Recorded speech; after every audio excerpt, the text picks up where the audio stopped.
जोहार दोस्तों, जैसा कि आप सभी जानते हो कि झारखंड में शिक्षक बहाली को लेकर हो हल्ला पहले से मची हुई है और दोस्तों इसको लेकर केस भी किया जा चुका है। और मैं आपको बता दूं दोस्तों, किसी भी राज्य में ये शिक्षक बहाली आती है तो बिना केस का ये होता ही नहीं है।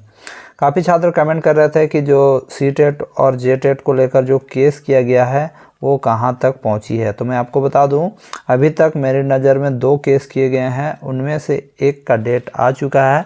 कहने का मतलब नेक्स्ट हियरिंग डेट आया है और एक का अभी नहीं दिया गया है डेट, ठीक है। और इसके अलावा और भी केस किए गए हैं तो उसका मुझे पता नहीं।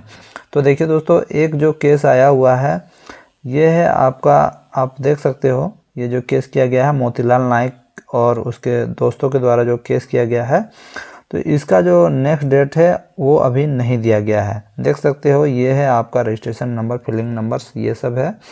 और देखिए और एक जो केस किया गया है मैं आपको दिखाता हूँ।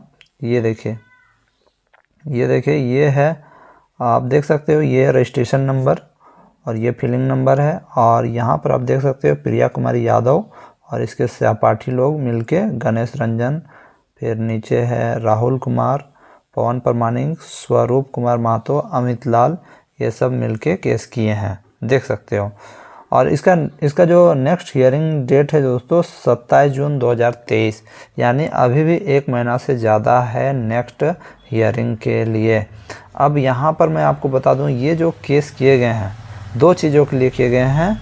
कुछ लोगों ने जेटेट करवाने के लिए केस किया है और कुछ लोगों ने सीटेट को मान्य कराने हेतु किया है। यानी कुछ लोगों का कहना है कि आप जेटेट नहीं ले पाओगे तो सीटेट को मान्य कीजिए। अब यहाँ पर छात्र हमसे पूछेंगे कि क्या होगा सर, क्या मान्य होगा, क्योंकि काफ़ी लोग चाहते हैं कि सीटेट मान्य हो जाए, काफ़ी लोग चाहते हैं कि जेटेट मान्य हो, जेटेट का परीक्षा हो जाए। तो मैं आपको बता दूं, झारखंड सरकार ना नया जेटेट लेने वाली है, ना सीटेट को मान्य करने वाली है। यानी कहने का मतलब है इन दोनों के बगैर ही वो एग्ज़ाम लेना चाहती है। हालांकि अभी एग्ज़ाम का कुछ नोटिफिकेशन नहीं आया है, लेकिन लेना चाहती है। अब बात आती है लेना चाहने से क्या होगा। हाई कोर्ट का डिसीजन यहाँ बहुत ही इम्पोर्टेंट रोल अदा करेगा। हाई कोर्ट अगर डिसीजन दे दे कि सीटेट को मान्य कीजिए तो सीटेट मान्य होगा, और कह दे कि जेटेट पहले हो उसके बाद बहाली हो तो ये भी हो सकता है। तो ये हाई कोर्ट के ऊपर डिसीजन है कि हाई कोर्ट को क्या डिसीजन लेता है, क्योंकि हाई कोर्ट का बात को सरकार को मानना पड़ेगा। काफ़ी छात्र हैं जो पहले टेट पास हैं, वो नहीं चाहते हैं कि जेटेट हो ना सीटेट मान्य हो, और वो चाहेंगे भी नहीं क्योंकि वो कंपटीशन टफ नहीं करना चाहते हैं। सिंपल सा बात है। अब यहाँ पर बात आती है कि यहाँ पर जो 2016 के बाद डीएलएड और बीएड किए हैं वे छात्र भी चाहते हैं कि शिक्षक बहाली में वो बैठें। अभी बहुत लंबा ये शिक्षक बहाली झारखंड का चलने वाला है दोस्तों, इस बात को ध्यान में रखिएगा। क्योंकि मान लीजिए झारखंड सरकार नोटिफिकेशन भी जारी कर देती है, ठीक है, फॉर्म वॉर्म सब भरी जाती है और बीच में डिसीजन आ जाता है कि नहीं जेटेट लेने के बाद ही आप ये शिक्षक बहाली कर सकते हो, तो फिर सरकार को उसका बात मानना पड़ेगा।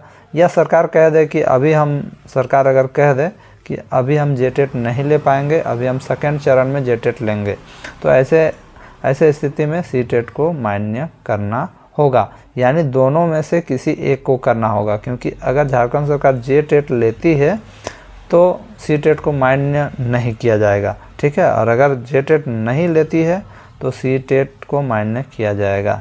यही कुछ होगा दोस्तों, और जैसे जैसे अपडेट आएगी मैं आपको बताऊंगा।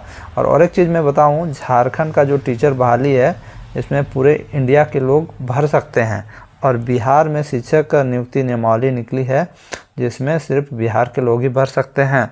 तो इसको लेकर भी आपको इस बात को फैलाना चाहिए ताकि आपको भी यहाँ पर मौका मिले, क्योंकि झारखंड में मात्र 13,000 सीटों पे आपको मौका मिलेगा।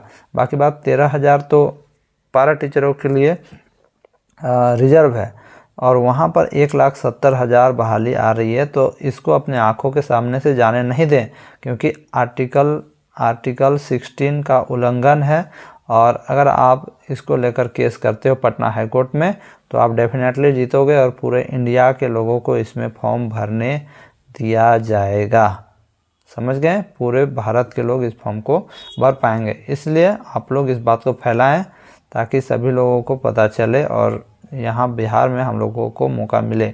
एमपी और यूपी के लोग ऑलरेडी केस करने वाले ही हैं, क्योंकि बातें पूरी तरह से फैल रही है। और आप लोग भी इस वीडियो को फैलाएं ताकि आपको भी बिहार में मौका मिले। धन्यवाद।